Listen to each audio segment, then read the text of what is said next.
सभी का star classes channel में हार्दिक स्वागत है। अभिनंदन है आपके अपने चैनल में। आज हम पढ़ेंगे लेसन नंबर 4 का नेक्स्ट पार्ट हाइड्रोकार्बन। हाइड्रोकार्बन, अब सबसे पहले इसमें हम देखते हैं हाइड्रोकार्बन में कि कार्बन तथा हाइड्रोजन से बने यौगिकों को हाइड्रोकार्बन कहते हैं। किस से मिलकर बना यौगिक है? हाइड्रोजन और कार्बन। C और H से मिलकर जो यौगिक का निर्माण होता है उस यौगिक को हाइड्रोकार्बन कहते हैं। सबसे पहली बात रखना बिल्कुल नहीं है, कार्बन तथा हाइड्रोजन से बने यौगिक को हाइड्रोकार्बन कहते हैं। दूसरी, हाइड्रोकार्बन को हम दो भागों में बांट सकते हैं, एक है अचक्रीय और दूसरा होता है चक्रीय।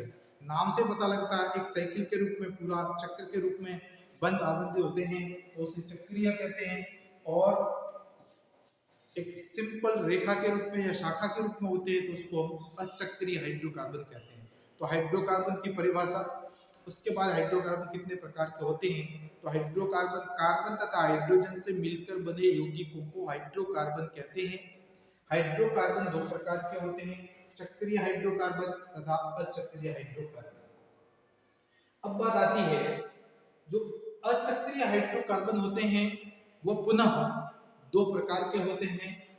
अचक्रीय हाइड्रोकार्बन पुनः दो प्रकार के होते हैं, एक होते हैं संतृप्त और एक होते हैं असंतृप्त हाइड्रोकार्बन। संतृप्त हाइड्रोकार्बन पुनः एक प्रकार का है। संतृप्त हाइड्रोकार्बन में कौन आता है? एल्केन। और असंतृप्त हाइड्रोकार्बन में कौन आते हैं? एल्कीन और एल्काइन। वेरी इंपॉर्टेंट है, संतृप्त हाइड्रोकार्बन में सिंगल बॉन्ड पाया जाता है, असंतृप्त हाइड्रोकार्बन में डबल बॉन्ड तथा ट्रिपल बॉन्ड होता है। संतृप्त हाइड्रोकार्बन में एल्केन आती है और एल्केन का यह है सूत्र। क्या सूत्र है एल्केन का?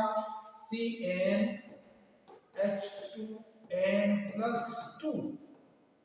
यदि कार्बन की संख्या से दुगुनी हाइड्रोजन की संख्या दुगुनी से दो ज्यादा है, कार्बन की संख्या से हाइड्रोजन की संख्या दुगुनी +2 है तो वो एल्केन का सदस्य है। उदाहरण के लिए C2H6, कार्बन 2, हाइड्रोजन 2 दूनी 4 + 2 6, दुगुने से दो ज्यादा।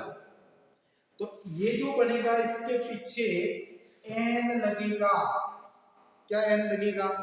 पूर्व लग्न, अधुलग्न। अधुलग्न कहते हैं, पीछे n आएगा। अब इसका अगर नाम दें तो कार्बन, अभी हम आगे देखेंगे कि कार्बन 1 होता है तो मैथ कहते हैं, कार्बन 2 होता है तो एथ कहते हैं, कार्बन 3 होता है तो प्रोप कहते हैं, कार्बन 4 होता है तो ब्यूट कहते हैं, कार्बन 5 होता है तो पेंट कहते हैं, कार्बन 6 होता है तो हेक्स कहते हैं। इसी प्रकार हम आगे पूरे 10 तक देखते हैं।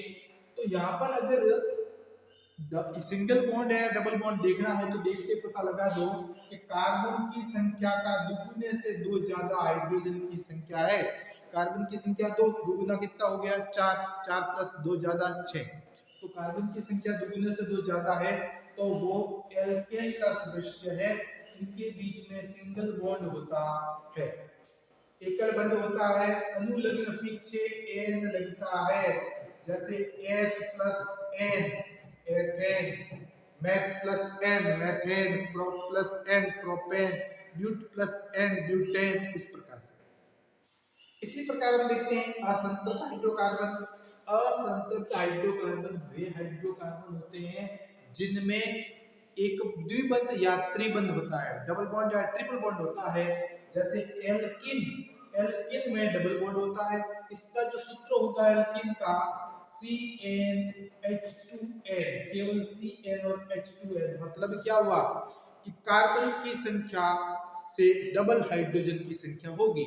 जैसे कार्बन 2 तो हाइड्रोजन 4, ये इसमें द्विबंध है तो ये डबल हाइड्रोजन की संख्या होगी। तो हम देखते ही पता लगाना है, कार्बन की संख्या से दुगुनी यदि हाइड्रोजन की संख्या है तो वो एल्किन का सदस्य है।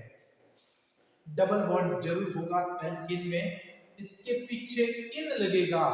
इसका जो अनुलग्न होता है वो इन आता है, जैसे एथिन, एथ प्लस इन, एथिन, तो एथिन मतलब इन पीछे लगता है, इसीलिए ये इसमें द्विबंध पाया जाता है। इसमें असंतत हाइड्रोकार्बन का दूसरा है जिसका नाम है एल्काइन। एल्काइन का सूत्र क्या होता है? CnH2n-2, दो कम, डबल से दो कम, जैसे कार्बन 3 डबल कितने हो गए 6, 6 से दो कम 4, C3H4। इसके पीछे क्या लगेगा? आइन, अनुलग्न होगा वो आ जाएगा आइन। इसके बीच में ट्रिपल बॉन्ड होता है, त्रिबंध होता है। तो ये हमारे पास असंतत हाइड्रोकार्बन दो प्रकार के होते हैं, एल्कीन तथा एल्काइन। अब हम इधर देखते हैं चक्रीय। चक्रीय हाइड्रोकार्बन जो होते हैं वो भी दो प्रकार के होते हैं, एक होता है समचक्रीय और एक होता है विषम चक्रीय। समचक्रीय समचक्रीय हाइड्रोकार्बन एलिसाइक्लिक और साइक्लोप्रोपेन, ये समचक्रीय हाइड्रोकार्बन के हैं एक। और विषम चक्रीय जिसमें कार्बन और हाइड्रोजन के अलावा भी इसके ब्रांच शाखा के रूप में, जैसे एरोमेटिक है तो उसमें बेंजीन है, बेंजीन में C6H6, ये इसकी पूरी रिंग होती है।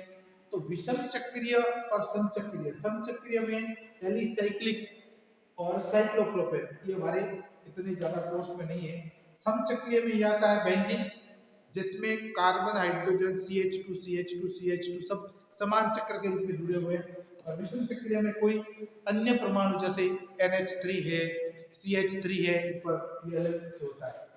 जैसे कि ये टोलुइन है तो टोलुइन किस में आ जाएगा? विषम चक्रीय में आ जाएगा।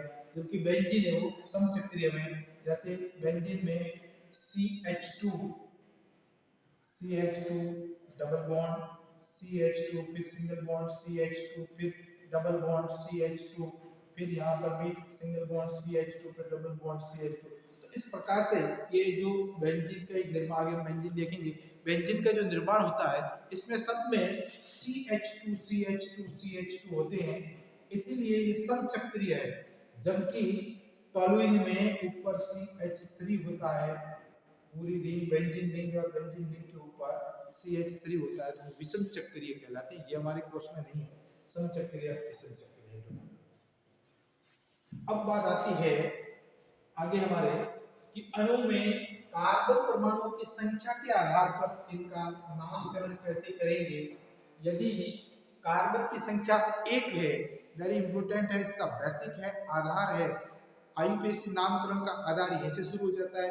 यदि कार्बन की संख्या 1 है तो उसको कहेंगे मैथ, कार्बन की संख्या 2 है तो उसको कहेंगे एथ, कार्बन की संख्या 3 है तो उसको कहेंगे प्रोप, कार्बन की संख्या 4 है उसको कहेंगे ब्यूट, कार्बन की संख्या 5 है उसको कहेंगे पेंट, कार्बन की संख्या 6 है इसको कहेंगे हेक्स, कार्बन की संख्या 7 है उसको कहेंगे हेप्ट।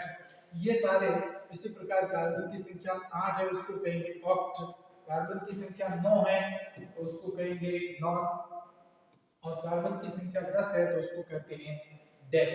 तो ये हमें किसी भी हाइड्रोकार्बन का नामकरण करते समय इनकी आवश्यकता होती है। तो हमें ये मूलभूत ढांचा याद रखना है कि किस प्रकार से इनका नामकरण करेंगे। और इनको अब जैसे हम बात करते हैं कि बेंजीन, एक ये बेंजीन की बात की हमने, बेंजीन, बेंजीन में क्या होता है CH2, फिर यहाँ डबल बॉन्ड होगा, फिर CH2, फिर सिंगल बॉन्ड होगा। अब यहाँ पर CH2 ना होकर के CH ही होगा। देखिए ये अभी हम सबसे पहले ये हमारे पास CH, फिर डबल बॉन्ड CH, फिर सिंगल बॉन्ड ये CH, फिर सिंगल बॉन्ड CH, फिर डबल बॉन्ड CH, और फिर एकांतर क्रम में होता है डबल बॉन्ड सिंगल बॉन्ड, फिर यहाँ जाएगा वापस डबल बॉन्ड।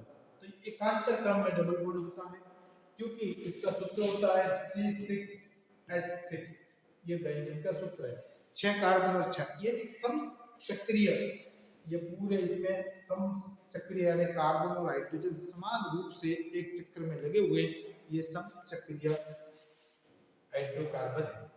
अब हम इनके आधार पर ये जो संख्या हमने बताई कि कार्बन एक होगा तो उसको मैथ कहेंगे, कार्बन दो होगा तो उसको हम एथ कहेंगे। वैसे अब एथेन हमने देखा था, एथेन का आपको सूत्र पूछा जाए कि एथेन का सूत्र क्या है, तो कार्बन दो, दो किस पे है, एथ है, कार्बन दो है, ये एक कार्बन, ये दो कार्बन। एथेन, एथ प्लस एन, एन कब लगता है, जब उसमें एकल बॉन्ड होता है, सिंगल बॉन्ड।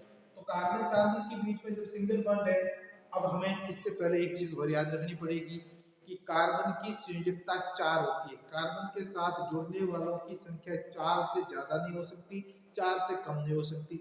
अगर 4 हो रही है तो हमारा सूत्र 100% सही होगा। जैसे ये 1 2 3 4।